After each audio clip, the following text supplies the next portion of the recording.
Itu konteksnya masih ya. Tapi kalau misalnya orang Indonesia sama orang Jepang, nah ini hukum perdata internasional. Kira-kira seperti itu. Ya kan? Tapi kita juga tahu bahwa hukum perdata ini biasanya akan dibagi. Ya. Dibagi dua. Ada yang masalah orang, ya, misalnya masalah keluarga, ya, perceraian, perkawinan antar laki dan wanita itu dan seterusnya. Tapi ada juga yang dalam konteks bisnis. Jadi perjanjian, kontrak itu dalam konteks hukum perdata, tapi yang bicara soal bisnis. Ya, nah yang bisnis ini yang sering disebut sebagai transaksi bisnis internasional.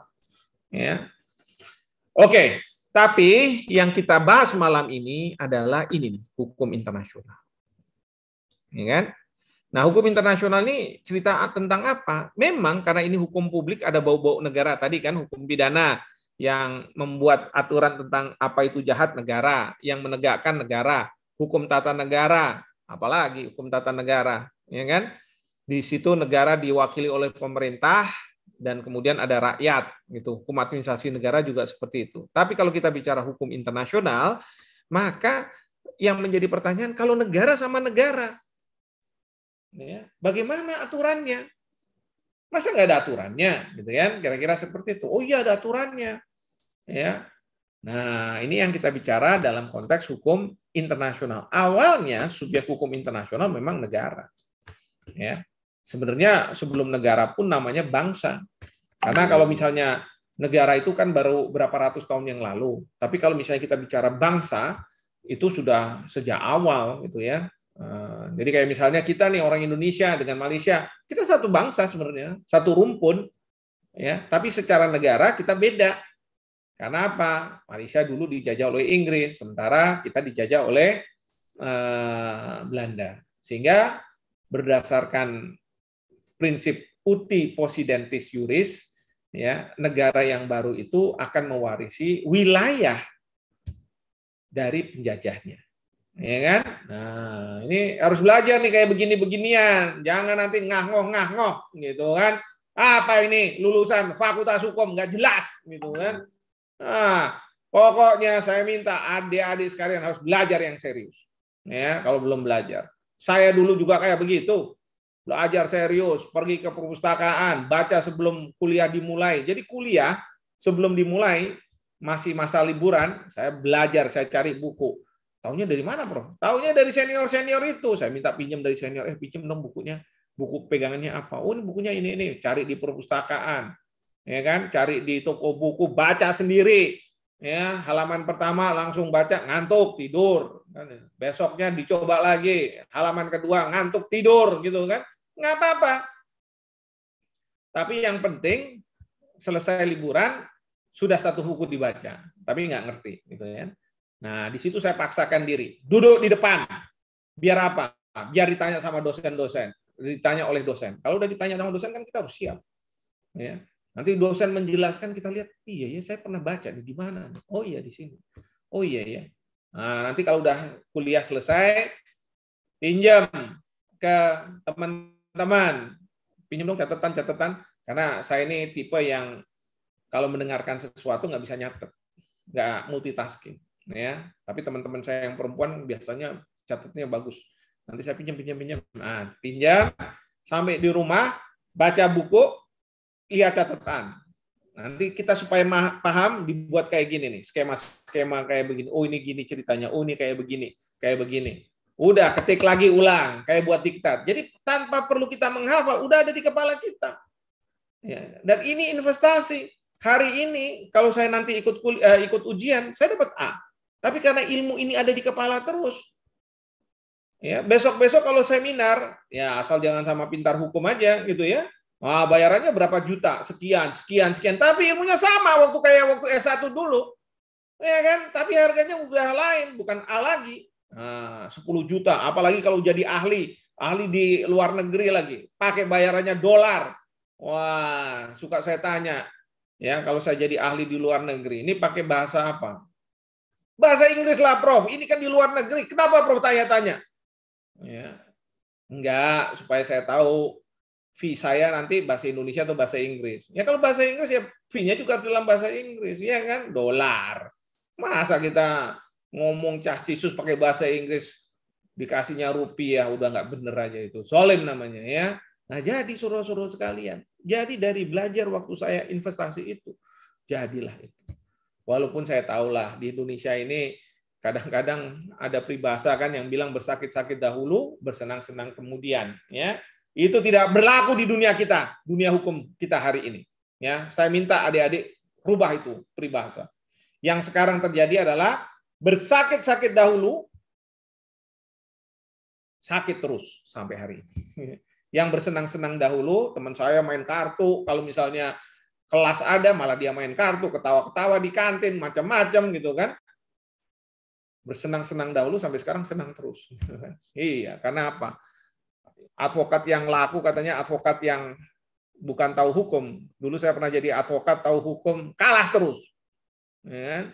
Tapi yang menang adalah advokat yang tahu hakim, tahu jaksa, tahu polisi. Nah, ini yang nggak boleh. Ya, karena modalnya cuma doa-doa aja ya, dorongan amplop. Nah, ini yang nggak bisa. Jadi, saudara-saudara sekalian, Anda harus benar-benar nih belajar hukum. Anda mendapat privilege, Anda mendapatkan suatu kehormatan. Orang Amerika kepingin sekali supaya bisa menjadi orang hukum yang hebat. Sehingga apa? Dia selain jadi pengacara, bisa kemudian jadi jaksa, bisa jadi hakim, tapi juga bisa menjadi seorang presiden. Nah, itu. Ya, jadi kalau kita bicara hukum internasional, kita dulu namanya law of nation. Law of nations itu hukum antar bangsa-bangsa, bukan hukum antar negara. Baru kemudian setelah ada siapa namanya? Hugo Grotius yang mengatakan bahwa sejak adanya negara-negara dan negara-negara itu muncul gitu ya, karena dulu di Eropa itu dulu satu penguasanya, ya, yaitu Kaisar Romawi dan sebenarnya gereja Katolik itu yang saling berkuasa di mana-mana itu. Di bawahnya memang ada ibaratnya kayak provinsi-provinsi gitu ya, ada lord, ada ini dan lain sebagainya. Tapi setelah kaisar itu runtuh karena tidak disukai oleh raja-raja ini, pokoknya diturunkan, akhirnya provinsi-provinsi ini merdeka. Nah, ketika mereka merdeka, pertanyaannya, bagaimana hubungan kita dengan yang lainnya? Oh iya, kita lakukan hubungan ini dengan yang namanya hukum antar negara, hukum internasional. Jadi saya ambil contoh, misalnya dulu Anda sekalian tahu bahwa Timor Timur merupakan bagian dari Indonesia, ya kan? Nah, tapi kan kemudian Timor Timur merdeka menjadi Timor Leste. Waktu Timor Timur menjadi bagian dari Indonesia, maka yang berlaku hukum administrasi negara, hukum tata negara. Tapi ketika Timor ini merdeka menjadi Timor Leste, maka yang berlaku adalah hukum internasional, hukum antar negara di mana negara itu memiliki kedaulatan. Ya, tapi kalau misalnya di Amerika Serikat banyak negara bagian, ada 51 negara bagian, dia tidak bisa dianggap hubungan antar satu negara bagian dengan negara bagian itu menggunakan hukum internasional. Karena apa? Setiap negara bagian itu tidak memiliki kedaulatan. Ya. Nah, tapi kalau kita lihat di Uni Eropa tadinya kan negara berdaulat masing-masing tuh, Italia sendiri, Prancis sendiri dan lain sebagainya. Tapi mereka bilang, kalau kita sendiri-sendiri, negara kita ini kecil loh dibandingin apa? Cina, dibandingin Amerika. Ya, kita harus bersatu katanya. Nah, maka mereka bersatu. Tapi bersatunya awalnya secara ekonomi dulu ya, pangsa pasar kita harus satu. Maka mereka membentuk apa yang disebut sebagai masyarakat Eropa. Ya, tapi sekarang banknya satu, mata uangnya satu, euro. Udah nggak ada lagi namanya lira, yang namanya frank Prancis sudah nggak ada lagi. Pokoknya sekarang kita pakai euro. Ya, maka mereka berubah menjadi Uni Eropa, ya, European Union. Nah, suatu hari nanti bukannya tidak mungkin bahwa negara-negara ini akan bersatu, ya, seperti Amerika Serikat kedaulatannya nggak ada. Nah, maka nanti suatu hari bisa menjadi the United States of bukan Amerika tapi of Europe, ya. Jadi negara serikat Eropa. Nah, Indonesia kita pernah juga sebagai negara serikat. ya ketika Undang-Undang Dasar sementara ya tahun 1950 ya kita bisa menjadi negara serikat ya, tapi kemudian kita berubah lagi menjadi negara kesatuan. Jadi ceritanya itu nih, Anda bisa belajar ya, pelajari. Jadi kalau hukum internasional harus negara yang memiliki kedaulatan. Ya, negara memiliki kedaulatan, maka interaksi antara mereka dilingkupi oleh hukum internasional. Meskipun dalam perkembangannya subjek hukum internasional tidak hanya negara, tapi ada juga yang kita sebut sebagai organisasi internasional, gitu ya, seperti PBB, organisasi internasional. Ini didirikan oleh negara-negara. Ya kayak PT lah, didirikan oleh pemegang sahamnya itu bisa orang, bisa badan hukum. Ya, tapi juga ada Palang Merah Internasional. Kalau Palang Merah Internasional ini sebenarnya ya lembaga nasional, dibentuk berdasarkan hukum nasional ya di Swiss sana. Tetapi karena kegiatannya untuk kemanusiaan dan menolong ketika dua negara berperang, ya, berkonflik senjata, mereka di tengah-tengah, maka lambat laun Palang Merah Internasional yang dibentuk di Swiss oleh Henry Dunant itu dianggap sebagai subjek hukum internasional. Ini masih banyak lagi, termasuk juga pemberontak, ya, pemberontak tapi yang harus diakui oleh negara lain, ya, belligerent istilahnya. Jadi kalau misalnya saudara tahu ya Indonesia ini, kita kan mendeklarasikan, memproklamasikan kemerdekaan kita tanggal 17 Agustus 1945. Menurut hukum internasional, pada saat itu masih belum ada yang namanya Indonesia. Menurut kita sih udah ada, tapi menurut hukum internasional belum ada. Kenapa? Karena syarat dari sebuah negara terbentuk itu ada 4. Pertama, ada penduduknya enggak? Oh iya, penduduk ada. Kedua, ada daerahnya enggak? Wilayahnya? Oh iya, ini wilayahnya ada. Oke. Ada pemerintahnya tidak? Iya nih, kita udah buat pemerintah. Udah menyiapkan undang-undang dasar dan lain sebagainya. Nah, yang terakhir yang kita nggak punya, yaitu sudah melakukan hubungan dengan negara lain atau belum. Ya, karena pada waktu kita menyatakan merdeka, belum ada negara yang mengakui. Baru tahun 1946, ketika Mesir pertama kali memberikan pengakuan terhadap Indonesia. Nah, baru di situ muncul yang disebut sebagai Indonesia sebagai negara. Nah, selama Indonesia belum sebagai negara, walaupun kita sudah memproklamasikan dan kita berperang lawan Belanda, maka Belanda menganggapnya sebagai kamu itu masih bagian dari saya dan yang menyerang saya adalah para pemberontak-pemberontak, ya, bukan negara lain. Nah itu yang beda tafsir. Kalau Indonesia bilang kami sudah merdeka sehingga kamu menyerang saya, berarti ada suatu negara melakukan agresi terhadap negara lain. Ya. Tetapi kalau dari versi Belanda, oh enggak, saya itu menganggap kamu masih bagian dari saya dan serangan kamu terhadap saya adalah serangan pemberontak terhadap saya, sehingga saya melakukan tindakan polisionil. Ya, sampai hari ini Belanda mengatakan seperti itu karena Belanda merasa bahwa Indonesia menjadi sebuah negara itu bukan tahun 45, tapi tahun 1950 ketika ada konferensi meja bundar di Linggarjati.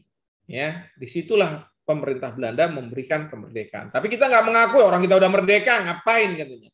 Ya, sampai sekarang ada perbedaan pandangan seperti itu. Ya, nah jadi pemberontak, ya, belligerent, ya. Nah, terus kemudian juga ada individu, ya. Tapi individu ini yang melakukan kejahatan internasional. Ya, apa sih Prof itu kejahatan internasional? Nah ini dia. Kalau misalnya hukum pidana, ini kejahatan menurut sebuah negara. Apa itu jahat? Ya kan? Nah, sehingga apa? Bisa saja menurut Singapura jahat, menurut Indonesia tidak jahat. Ya kan? Nah, tapi karena apa? Masing-masing negara punya kedaulatan. Tapi kalau misalnya kita bilang kejahatan internasional, semua negara menganggap bahwa itu sebuah kejahatan. Nah, apa itu? Nah, itu yang sekarang sudah dikodifikasi di ICC, International Criminal Court. Ya, nanti Anda lihat lagi nih ICC. Mana ini? Google saya. Google. Ya.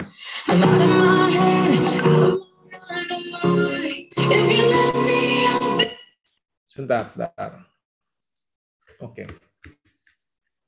Jadi nanti ada pelajari nih ICC, International Criminal Court.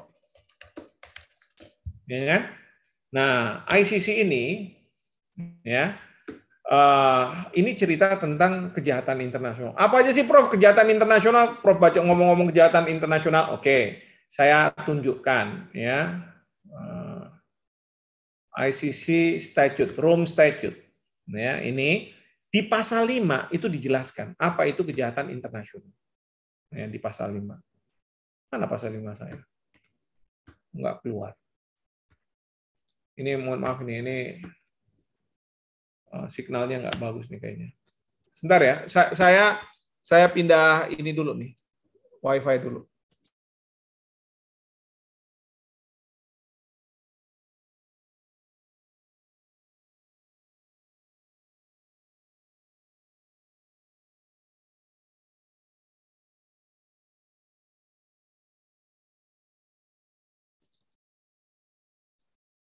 Ini, oke. Nah, ini di pasal 5. Ya, kalau Anda belajar pasti langsung cepat nih. Udah tahu. Jadi ada 5 kejahatan internasional, yaitu crime of genocide, genosida, crimes against humanity, ya, kejahatan terhadap kemanusiaan, war crimes, kejahatan perang, dan kemudian crime of aggression. Jadi perang agresi itu masuk di dalam ini, ya, artikel 5. Ya. Jadi kalau misalnya terorisme enggak, Prof? Enggak ada di sini. Ya. Terorisme mungkin kejahatan negara. Ya, Indonesia punya undang-undang sekarang 15 ya, undang-undang terorisme. Ya, menurut suatu negara. Tapi bisa juga di sini jahat, di Singapura jahat, di Amerika jahat. Nah, itu yang namanya transnational crime. Jadi kejahatan transnasional. Nah, tapi kalau untuk kejahatan internasional, 4 ini aja, A, B, C, dan D ini. Meskipun di Indonesia, karena kita belum ratifikasi ini, di Indonesia ada di undang-undang apa? Undang-undang Pengadilan HAM. Itu di pasal 7, Undang-Undang Pengadilan HAM. Ya. Jangan pula Anda nggak ngerti. Ya. Nah, pasal 7 dibilang ada 2 kejahatan internasional yang disebut sebagai pelanggaran HAM berat, yaitu kejahatan genosida. Jadi sama nih sama yang tadi ICC ya. Mana nih ICC saya? Waduh.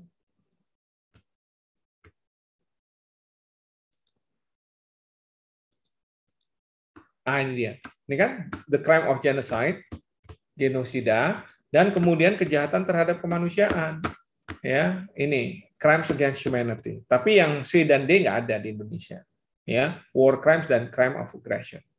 Ya, jadi ini nanti tunggu dulu, Prof. Saya nggak jelas apa itu genosida. Nah, ini kejahatan pasal 8, kejahatan genosida adalah membunuh anggota kelompok. Apa itu kejahatan terhadap kemanusiaan? Pasal 9 diceritakan pembunuhan, pemusnahan. Ya, tapi yang seperti ini. Ya. Jadi nanti ada lihat nih di sini nih. Ini juga ada di ICC, genocide. Ini apa? Killing members of the group. Oh, copy paste ya, Prof. Ya, copy paste. Ya, karena apa? Kejahatan internasional universal. Ya, di sini jahat, di sana jahat, di mana-mana jahat. Maka kalau Anda belajar hukum internasional dulu dengan baik, ya, maka ada dikenal yurisdiksi universal. Ya, karena kalau misalnya kejahatan nasional, yurisdiksinya teritorial. Kalau dia melakukan pembunuhan di Indonesia, maka kita harus lihat undang-undang di Indonesia apakah mengkriminalkan atau tidak. Dan aparat penegak hukum Indonesia lah yang punya kewenangan pertama. Ya, kalau yurisdiksi teritorial. Ya. Tapi juga yurisdiksi ada yang yurisdiksi berdasarkan kewarganegaraan dari yang dibunuh atau yang membunuh. Nasionalitas aktif yang membunuh dan nasionalitas pasif. Ya, jadi bisa aja kalau 2 orang Korea membunuh di Indonesia. Indonesia bilang buat apa kita proses? Orang Korea nggak ada kepentingan sama kita. Ya kan? Bisa aja Indonesia bilang telepon sama Korea, Korea, mau nggak nih kamu ngadili nih warga negara kamu yang melakukan pembunuhan di Indonesia? Oh iya deh, boleh deh. Nah, dia pakai azas yang kita sebut sebagai azas nasionalitas. Ya, azas nasionalitas aktif yang melakukan pembunuhan, kewarganegaraan dari yang melakukan pembunuhan itu, atau azas nasionalitas pasif yang pihak yang menjadi korban. Ya. Nah, kalau yang universal, azas universal, maka siapa saja, kapan saja, di mana saja bisa diadili. Ya, maka kadang-kadang para jenderal kita tiba-tiba mau diadili di Australia gitu ya. Karena apa? Dia terlibat dulu pada waktu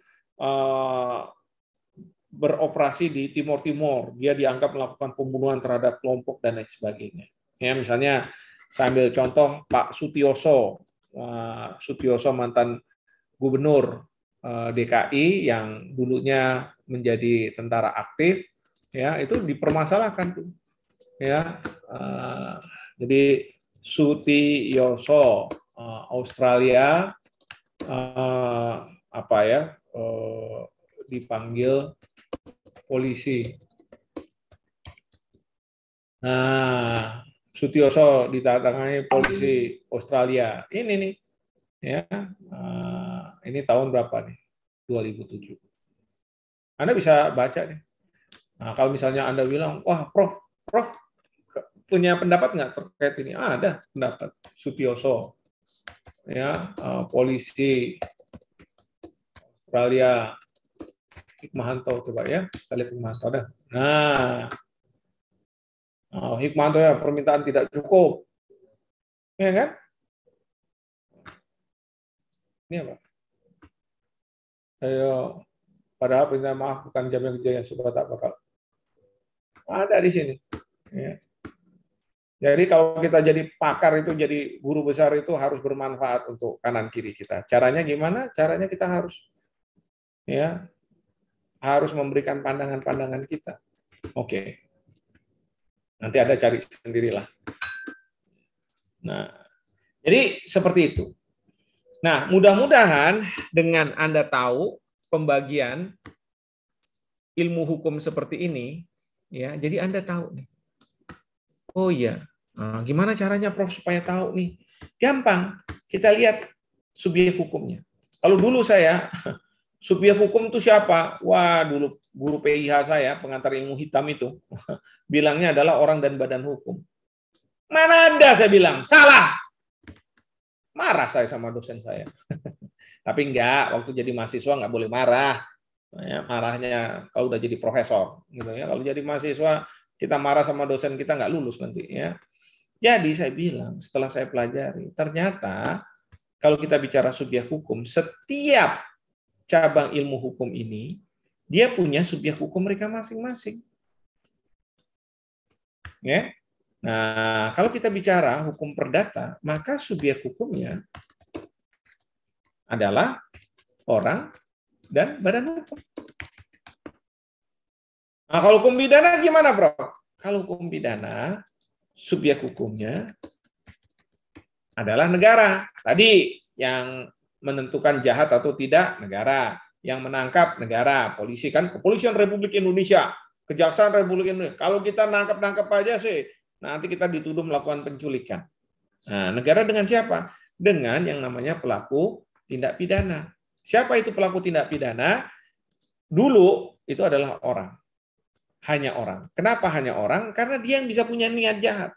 Ingat ya, kalau hukum pidana itu harus ada mens rea, atau actus reus, perbuatan jahat, atau mens rea, niat jahat, dan perbuatan jahat. Ya, kalau misalnya dulu belajar hukum pidana benar tuh, kata dengan sengaja, berarti jaksa harus bisa membuktikan niat jahat dan perbuatan jahatnya. Artinya niat itu dia mau bunuh diwujudkan dengan perbuatan dia membunuh. Ya, tapi kalau misalnya niat jahatnya tidak ada, tapi perbuatan jahat ada, itu kalau misalnya dalam hal matinya orang itu pasal 359. Ya, barang siapa karena kesalahannya atau kelalaiannya mengakibatkan matinya orang. Ya, misalnya supir bis, ya, dia kerja nabrak sampai meninggal. Punya nggak dia niat? Ya nggak punya lah. Ya, kecuali kalau dia bilang sama istrinya, "Ma, aku pergi dulu ya. Hari ini aku tabrak 2 orang sampai mati." Ah, dia punya niat kalau gitu. Kenakan pasal 338. Tapi kalau misalnya dia bilang, "Ma, aku pergi dulu," sampai itu dia pergi, nabrak orang. Dia nggak pernah punya niat. Dan jaksa sampai kapanpun nggak akan bisa membuktikan niatnya itu. Tapi perbuatannya ada. Perbuatan yang menghilangkan nyawa orang lain. Ya kan? Kalau misalnya perbuatannya ada, tapi niat tidak ada, maka itu karena kelalaian, karena kesalahan. Pasal 359. Tapi Prof, apa? Niatnya ada, tapi perbuatannya nggak ada. Bisa nggak dipidana? Tergantung. Ya. Tergantung apa, Prof? Niat itu sudah diwujudkan dalam permulaan pelaksanaan atau belum? Ya, itu pasal 53 KUH pidana tentang percobaan. Ya kan? Percobaan menurut pasal 53 itu dipidana. Tapi harus niat jahat itu sudah diwujudkan dalam bentuk tindakan permulaan. Misalnya ada orang mau bunuh, saya mau bunuh si X katanya. Lalu kalau cuma ngomong gitu aja sih nggak bisa dipidana. Tapi kalau saya mau bunuh si X, lalu dia pergi ke pasar, beli racun, kemudian ke rumahnya si X, membawa racun tersebut, memasukkan ke minumannya si X. Bahkan si X sudah minum, tapi nggak mati si X. Nggak bisa dikenakan pasal 338, tapi bisa dikenakan pasal 53, yungto pasal 338. Artinya percobaan untuk melakukan pembunuhan. Ya, karena apa? Sudah diminum tapi X-nya nggak mati, tidak menghasilkan. Ya, seperti itu. Ini jadi bukan hukum internasional aja saya ngomong ini ya. Oke, yang berikutnya adalah ini kan orang, ya, tapi bisa juga badan hukum sekarang, ya, korporasi bahkan, ya, korporasi. Nah, bisa. Walaupun korporasi itu gimana bisa punya niat jahatnya tuh, Prof. Nah, itu makanya nanti Anda lihat nih, misalnya ya, mana nih? Anda lihat nih, KUHP. Bukan. Undang-Undang Tipikor. Ini kan? Undang-Undang Tipikor 31 tahun 99, ini yang belum direvisi. Ya, maka kalau misalnya kita jadi sarjana hukum tuh Anda harus sering-sering baca peraturan perundang-undangan. Jangan bilang katanya. Saya bilang sarjana katanya apa sarjana hukum? Kalau sarjana hukum lihat pasalnya, undang-undangnya mana, gitu kan? Jadi kalau kita lihat ini di pasal 1 ayat 3, ya, pasal 1 ayat 3, ini disebut di sini. Nah ini, setiap orang adalah orang perseorangan termasuk korporasi. Ya, juga korporasi. Apa itu korporasi? Nanti di ayat 1-nya dibilang, korporasi adalah kumpulan orang atau kekayaan yang terorganisasi baik merupakan badan hukum maupun bukan badan hukum. Gitu ya. Nah, Prof, gimana kalau misalnya korporasi itu mau dipidana? Ya, siapa yang dipidana dan lain sebagainya? Nah, maka Anda baca peraturan perundang-undangan, ya. Anda baca Perma nomor 13 tahun 2016. Oh, ya, peraturan Mahkamah Agung, ya, nomor 13 tahun 2016. Mana nih? Nggak keluar permanya. Ada nggak? Wah, kelamaan. Sebentar ya. Coba ini keluar nggak? Ini PDF keluar nih. Nah, ini cerita tentang tata cara penanganan perkara tindak pidana oleh korporasi. Nanti ada baca nih di sini nih. Ya, gimana sih ceritanya dan lain sebagainya. Dah, jangan saya cerita hari ini. Nanti Anda dapat terlalu banyak ilmu, saya kurang kesejahteraan. Ya, jadi kita harus pilah-pilah nih. Nah, jadi saudara-saudara sekalian, kalau kita bicara hukum internasional, jelas nih di sini. Nah, ini yang kita bicara dalam konteks ini. Nah, cuman kan Mas Ilham nih bilang sama saya, Prof, bicara hukum internasional. Oke, hukum internasional itu hukum yang melingkupi negara dengan negara. Ya, negara dengan organisasi internasional. Misalnya Indonesia dengan PBB, bagaimana hubungannya? Bahkan PBB dengan organisasi internasional lainnya, dengan FAO, dengan UNESCO, ya kan? Bahkan dengan yang namanya pemberontak juga bisa, termasuk juga individu yang melakukan kejahatan internasional. Ya, biasanya yang dipersalahkan melakukan kejahatan internasional, biasanya dalam suatu perang, satu konflik senjata, siapa yang kalah, dia akan dituduh melakukan kejahatan internasional. Ya. Sama kok, kayak misalnya Jerman sama Jepang kan kalah perang, mereka yang diadili. Indonesia, kita kalah nih dianggap lawan Timur Timur. Ya, maka ada pengadilan HAM itu yang mencoba untuk mengadili para prajurit kita yang melakukan perang di Timur Timur. Ya, ada pangdamnya lah, ada kapoldanya dan lain sebagainya. Ya. Nah, karena yang kalah perang. Nanti kalau kita lihat nih Rusia Ukraina, nanti kita lihat siapa yang kalah perang. Biasanya kalau yang kalah perang itu pasti akan diadili. Kalau misalnya sampai Rusia kalah perang, pasti dia masyarakat internasional, terutama negara-negara seperti Amerika dan sekutunya akan minta supaya petinggi-petinggi Rusia itu diadili telah melakukan kejahatan internasional. Oke, jadi hukum internasional adalah yang di sini nih. Dan di sini ini kalau misalnya, Prof, tunggu dulu, Prof, apa? Kalau kita tahu nih, Prof, kalau hukum pidana, kan misalnya undang-undang, kita lihat, oke, ada peraturan daerah, iya. Hukum tata negara juga kan ada, misalnya undang-undang dasar lah, ada undang-undang ini. Kalau hukum internasional, dari mana kita tahu? Hukumnya itu apa, Prof? Hukumnya itu apa? Nah, ini kan harusnya Anda juga diajarkan oleh dosen Anda. Kalau kita bicara sumber hukum internasional, maka Anda harus buka yang namanya ICC Statute, ya, statuta dari Mahkamah Internasional, ya, karena ini dianggap sebagai sumber dari hukum internasional, yaitu di pasal 38, ya, pasal 38 dari ICC International, ICJ International Court of Justice. Wah, ini saya salah nih, mohon maaf nih, ngetiknya Statute ICJ, bukan ICC, ICJ, International. Jadi tolong dibedakan ICJ dengan ICC. Kalau ICJ itu lembaga Mahkamah Internasional, Peradilan Internasional yang mengadili negara, hanya negara yang bisa diadili. Ya, kalau tadi ICC orang yang melakukan kejahatan internasional. Taunya dari mana, Prof? Hanya negara. Di pasal 34 dari ICJ Statute, ya, pasal 34. Di sini jelas, only states, hanya negara, may be parties in cases before the court, ya, menjadi pihak dalam perkara-perkara di depan mahkamah, ya, jadi mahkamah internasional.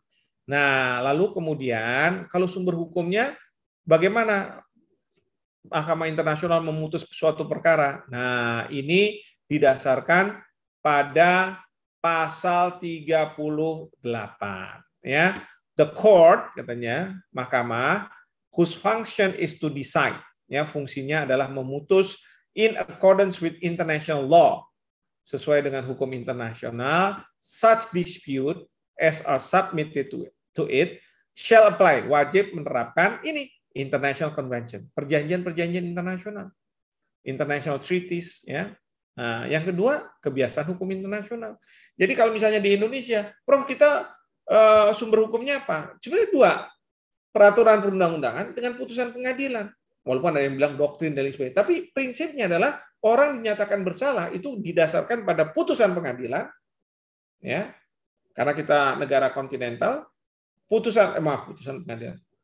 Dengan peraturan perundang-undangan, kalau misalnya peraturan perundang-undangan nggak cukup jelas, maka digunakan referensi putusan pengadilan. Tapi kalau misalnya di negara-negara common law, maka orang bersalah itu didasarkan putusan pengadilan sebelumnya. Ya, kalau di Indonesia, orang membunuh berdasarkan pasal 338, orang ini bersalah.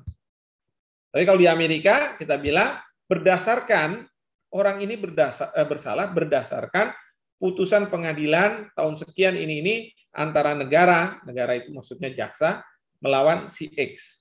Nah, kira-kira seperti itu, ya. Nah, tapi di sini kebiasaan-kebiasaan dalam hukum internasional,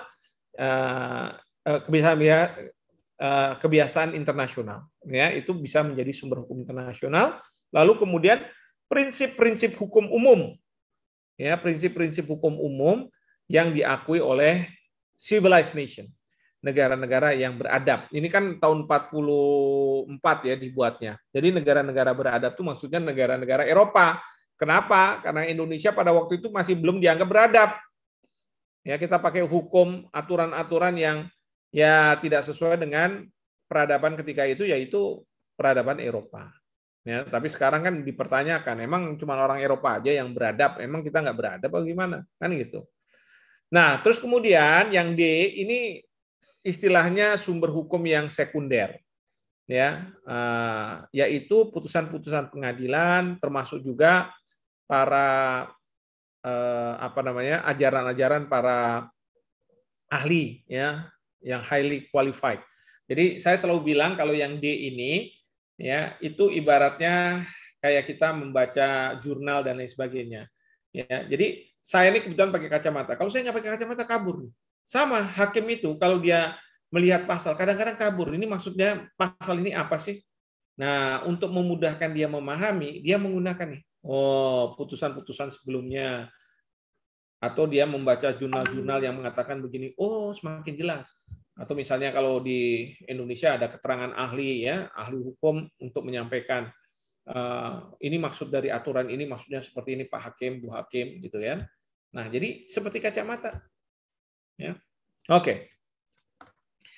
Nah, jadi saudara-saudara sekalian, ya, itu yang perlu dipahami. Nah, kemudian ceritanya adalah begini, Prof. Sekarang kalau misalnya ada sengketa, bagaimana? Ya, jadi ada dua negara, mereka berselisih pendapat. Ya, kalau di Indonesia para pihak berselisih pendapat, ya, kalau mereka bilang kita udah negosiasi nggak bisa selesai, itu bisa aja kita selesaikan dengan kekuatan, ya, pukul-pukulan misalnya kayak gitu ya. Tapi itu dianggap sebagai tidak beradab. Menyelesaikan sengketa secara beradab adalah membawa perkara ini ke lembaga penyelesaian sengketa. Ya. Jadi saya mau mengatakan gini, kalau ada sengketa, ya,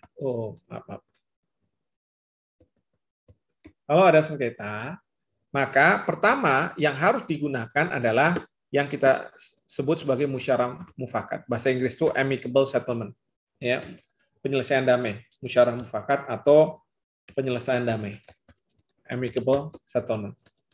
Ya. Nah, kalau nggak bisa, baru dieskalasi. Dieskalasi kemana? Bukan berantem, bukan pukul-pukulan, tapi ke lembaga penyelesaian sengketa. Oh, apa bedanya? Nah, bedanya itu Anda lihat dari produk hukumnya.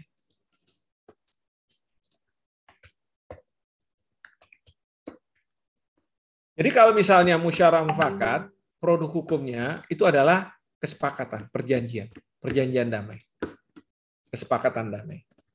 Artinya dua pihak menyepakati, itu produk hukum. Ya, kesepakatan itu produk hukum. Ingat pasal 1338 KUH Perdata, setiap persetujuan yang dibuat secara sah berlaku sebagai apa? Hukum, sebagai undang-undang, tapi bagi para pihak yang membuat. Tapi kalau misalnya peraturan perundang-undangan hukum bukan, iya hukum. Ya. Tapi berlakunya untuk semua. Fiksi hukumnya kalau sudah diundangkan peraturan itu, maka semua orang dianggap tahu. Itu kalau negara yang membuat. Ya. Sepihak bisa aja, ya memang secara teori kan DPR wakil dari rakyat, bisa aja wakil dari rakyat, tapi kadang-kadang DPR kalau udah duduk lupa sama rakyatnya, gitu kan? Jadi dia berkoalisi sama pemerintah. Udah buat aja aturan kayak begini. Udah. Nah, fiksi hukumnya apa? Kalau sudah dibuat, maka semua orang dianggap tahu kalau sudah diundangkan. Ya, kenapa sih kok ada fiksi hukum itu? Ya kalau enggak, ada orang misalnya anak kecil, bukan anak kecil lah, ya setengah dewasa umur 15 tahun, dia membunuh orang, jebret, mati. ya tawuran, bunuh, mati, tangkap sama polisi. Kebetulan orang ini, anak ini cerdas. Dia tanya sama Pak Polisi, Pak Polisi, kenapa saya ditangkap? Anda membunuh? Emang membunuh dilarang? Dilarang. Di mana? Pasal 338 KUH pidana. Lalu si anaknya bilang gini, Pak, saya ini baru umur 15 tahun. Seumur-umur saya belum baca itu pasal 338 KUH pidana. Seandainya saya baca, saya nggak akan membunuh. Apa lalu polisinya akan mengatakan, oh ya sudah kalau gitu Dek, saya lepas, silahkan kamu pergi. Enak aja. Polisi akan bilang, masa bodoh, Anda nggak pernah baca atau nggak pernah baca. Pokoknya semua orang dianggap tahu. Nah, gitu. Ya, lain kalau perjanjian. Orang, para pihak yang terlibat dalam perjanjian itu harus paham, harus tahu bahwa dia mengikatkan diri. Ya, oke. Nah, tapi kalau misalnya lembaga penyelesaian sengketa di sini, ya adik-adik sekalian, ini yang kita sebut sebagai putusan. Ya, kenapa Prof disebut sebagai putusan? Karena dua pihak ini saling berargumentasi, istilahnya kontentiosa. Jaksa bilang ini salah Pak, pembelanya bilang enggak salah. Ya, penggugat bilang ini loh ceritanya Pak Hakim, ini ya fakta-fakta dan buktinya. Ya, kalau bisa putus seperti ini Pak Hakim, tapi kalau nggak bisa udahlah putus adil-adilnya. Lawannya akan bilang enggak, jangan percaya sama itu Pak Hakim. Ini ceritanya. Ini fakta-faktanya, ini buktinya. Tolong putus seperti ini, Pak Hakim. Atau kalau nggak bisa, ya silahkan putus adil-adilnya. Artinya apa? Hakim yang ada di tengah-tengahnya harus membuat putusan. Ya, kalau di sini kan di musyawarah mufakat itu keadilan itu dari para pihak yang bersengketa. Tapi kalau misalnya di lembaga penyelesaian sengketa, keadilan itu munculnya dari hakim yang memutus perkara. Ya. Nah, kita tahu saudara-saudara sekalian, kalau misalnya sudah dapat putusan di sini, ya, ini mohon maaf, itu putusan di atas kertas. Menang di atas kertas kalau kita menang perkara. Artinya apa? Yang kalah, sobek-sobek aja masukin tempat sampah. Nih, masukin tempat sampah, emang gue pikirin. Bisa seperti itu. Nah, disitulah yang katakanlah menang, kan rasa marah, enak aja. Harusnya putusan ini kamu kamu patuhi dong. Enggak, saya nggak mau patuhi. Terus kenapa? Kamu panggil preman, nanti saya panggil polisi, nggak boleh panggil preman, kan gitu. Nah, disitulah yang kita kemudian kenal perlu adanya lembaga yang mengeksekusi putusan, ya, mengeksekusi. Jadi kalau tadi saya sudah cerita di bidang pidana, kalau sudah ada putusan dan negara menang, jaksa menang, maka yang melakukan eksekusi itu adalah jaksa. Ya, orang itu ditangkap, dijebloskan ke lembaga pemasyarakatan. Tapi kalau dalam konteks perdata, yang menang itu akan pergi ke pengadilan di mana objek yang mau dieksekusi itu berada. Kita bisa menang di Pengadilan Negeri Jakarta Selatan, tapi kalau misalnya putusan itu berkaitan dengan objek yang disengketakan ada di Batam, ya kita harus bawa putusan itu pergi ke Pengadilan Negeri Batam untuk dilakukan eksekusi terhadap putusan. Nah, sekarang pertanyaannya adalah gini, Pak, ini ada negara, mereka bersengketa. Ya. Ukraina dengan Rusia bersengketa. Oke, mereka ada sengketa. Nah, sebenarnya prinsipnya tidak boleh sengketa itu diselesaikan dengan senjata, dengan kekerasan. Taunya dari mana, Prof? Di pasal 3, pasal 2 ayat 3 Undang-Undang Piagam PBB. Ya kan? Jadi kalau misalnya kita lihat nih Piagam PBB, sambil aja yang dalam bahasa Indonesia ya. Nah, jadi kalau misalnya Anda ya sebagai sarjana hukum tuh ngomongnya tuh jangan lepas dari aturan. Ya, kalau misalnya yang mereka hubungan internasional boleh dia lepas dari aturan dan lain sebagainya. Karena kita tahu dia nggak belajar soal aturan. Tapi kalau kita, kita bicara soal aturan. Ya, sebentar. Ya. Piagam Perserikatan Bangsa-Bangsa. Nah, ini di pasal 2. Pasal 2 mana? Pasal 2. Oh, mana? Nah, ini pasal 2 kan? Pasal 2 ayat 3. Seluruh anggota harus menyelesaikan persengketaan internasional dengan jalan damai dan menggunakan cara-cara sedemikian rupa sehingga perdamaian dan keamanan internasional serta keadilan tidak terancam. Jadi kalau misalnya Rusia dengan Ukraina, Ukraina dengan Rusia punya sengketa, harusnya dia lihat ini. Ya. Nah, tapi kalau yang nomor 4 ini, seluruh anggota dalam hubungan internasional, mereka menjauhkan diri tindakan mengancam atau menggunakan kekerasan terhadap integritas wilayah atau kemerdekaan politik suatu negara lain dengan cara apapun yang bertentangan dengan tujuan-tujuan Perserikatan Bangsa-Bangsa. Ini yang dituduhkan oleh Amerika Serikat terhadap Rusia. Ya, Rusia, kamu itu sudah menggunakan kekerasan, menggunakan senjata menyerang terhadap integritas wilayah dan kemerdekaan dari kemerdekaan politik suatu negara lain, yaitu Ukraina, dengan cara yang bertentangan. Mereka bilang kayak begitu. Tapi kalau Rusia sendiri, waktu dia menyerang, saya nggak gunakan pasal 4 ini. Saya nggak bersalah di sini. Lalu Rusia pakai pasal berapa? Pasal 51 Piagam PBB. Ya, pasal 51 Piagam PBB. Mana nih pasal 51? Wah, masih bawah nih. Jauh ya.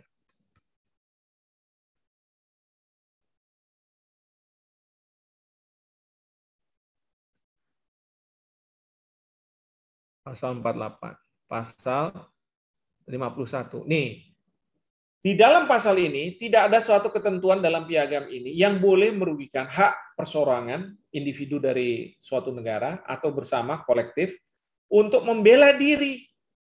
Saya ini membela diri, katanya Rusia, apabila suatu serangan bersenjata terjadi terhadap suatu anggota Perserikatan Bangsa-Bangsa. Rusia bilang, saya ini membela diri. Kenapa?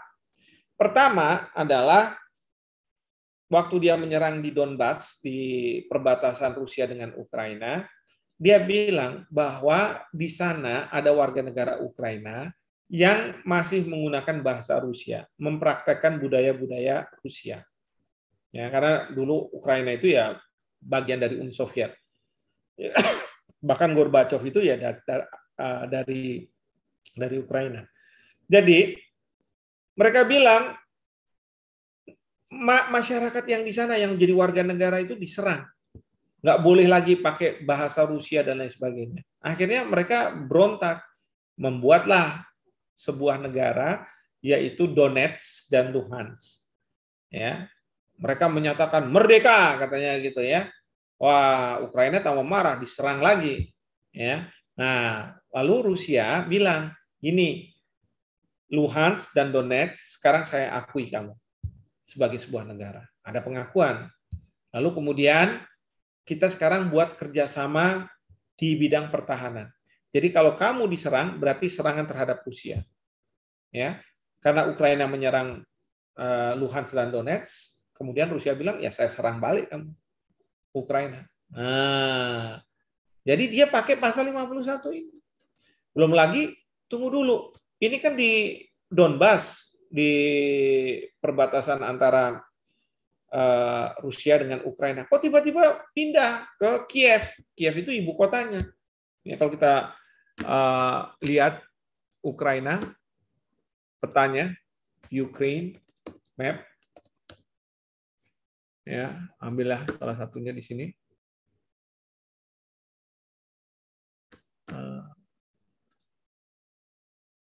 Kelihatan kan ya? Map of Ukraine. Nah, ya, ini Russian Federation. Nah, jadi tadinya di sini nih, di daerah Donbas ini, harusnya ada di sini ya, Donbas. Pokoknya di ini sebelah sinilah, yang berbatasan dengan Rusia di sini, ya kan? Nah, tapi tiba-tiba dia ke Kiev, di tengah sini nih yang ada merah-merahnya, kan jauh nih. Kenapa kok ibu kotanya malah diserang? Nah, karena pada waktu itu Rusia bilang, Presiden Zelensky mau masuk menjadi anggota dari NATO. Nah, si Rusia takut nih. Kalau misalnya dia jadi anggota NATO, ya berarti ancaman di depan mata saya. Karena apa? NATO punya ketentuan bahwa kalau misalnya salah satu negara diserang, maka merupakan serangan terhadap NATO secara keseluruhan. Wah, saya mau dikerubutin nih.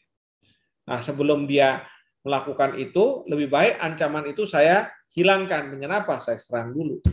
Ya, bahkan tadinya mungkin Presiden Zelensky mau ditangkap diganti presiden lain, seperti kayak Amerika Serikat pergi masuk ke Irak, diturunin Presiden Saddam Hussein dan digantikan oleh presiden lainnya. Ya. Nah, jadi saudara-saudara sekalian, harusnya sengketa ini kalau ada, ini harusnya diselesaikan lewat apa? Ini nih, penyelesaian damai.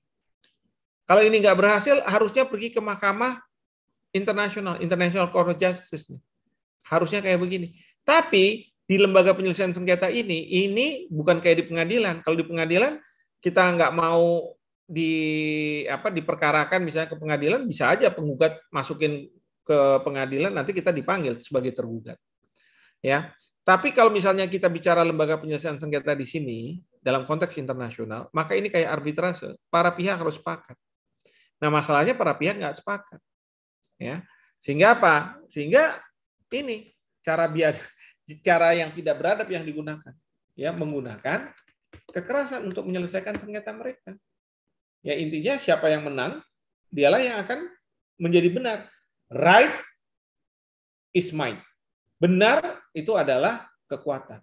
Nah, itu yang berlaku di dalam konteks masyarakat internasional. Ya, yang saya sebenarnya sih nggak setuju. Ya, tapi itulah kenyataan. Karena apa? Kalau kita di dalam negeri, misalnya di dalam negeri Indonesia gitu ya, ada lembaga yang lebih tinggi, yaitu misalnya pengadilan yang bisa memaksakan. Tapi kalau misalnya kita di masyarakat internasional, paling tinggi adalah negara, kedaulatan. Di atasnya udah nggak ada lagi. Ya. Maka siapa yang kuat, dia yang berkuasa. Nah, dalam konteks seperti ini, kalaupun ini dibawa ke lembaga penyelesaian sengketa, kan perlu dieksekusi. Pertanyaannya, siapa yang akan mengeksekusi? Emang ada polisi dunia? Kan nggak ada. Ya, menang sih boleh. Ya. Misalnya, Amerika Serikat punya sengketa sama Nicaragua. Ya. Lalu Mahkamah Internasional, mereka udah sepakat dibawa ke Mahkamah Internasional memenangkan Nicaragua. Nicaragua negara kecil lah di Amerika Latin. Amerika dikalahkan. Tapi apa ya katanya Amerika Serikat? Saya nggak mau melaksanakan putusan itu. Karena apa? Saya sebuah negara yang berdaulat. Tidak ada yang lebih tinggi daripada saya. Nah, coba kayak begitu. Ya, dan sudah banyak yang kejadian-kejadian yang seperti itu. Nah, artinya apa? Dalam konteks seperti itu, memang penegakan hukum dalam konteks hukum internasional itu lemah. Ya, bukannya tidak ada, tapi lemah. Karena apa? Biasanya penegakan hukum itu didasarkan pada yang dalam konsep hukum internasional disebut sebagai self-help, membantu sendiri. Ya, jadi kalau ada putusan untuk supaya bisa dilaksanakan, ya Anda sendiri yang menjalankan putusan. Tidak bisa bergantung pada misalnya kayak di dalam kasus perdata kepada pengadilan untuk mengeksekusi itu. Ya Anda sendiri yang jalan. Nah, itulah yang namanya self-help ini. Ya. Jadi kalau misalnya nanti Anda mau buat riset, boleh nanti Anda baca buku dan lain sebagainya. Ya, nanti Anda ketik nih self-help international law.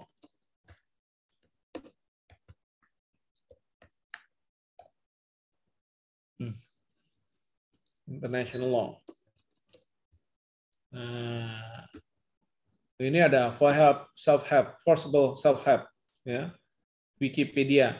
Jadi ya, kalau zaman saya dulu nggak ada cerita-cerita kayak begini. Sehingga apa? Kalau saya cari buku, itu harus pergi ke perpustakaan. Bahkan kalau bukunya nggak ketemu di Indonesia, harus pergi ke negara asalnya, ke universitas di luar negeri yang hebat-hebat, cari baca buku dan lain sebagainya. Maka kalau kita nggak keluar negeri, nggak ke universitas yang hebat, ya kita ya bodoh-bodoh aja.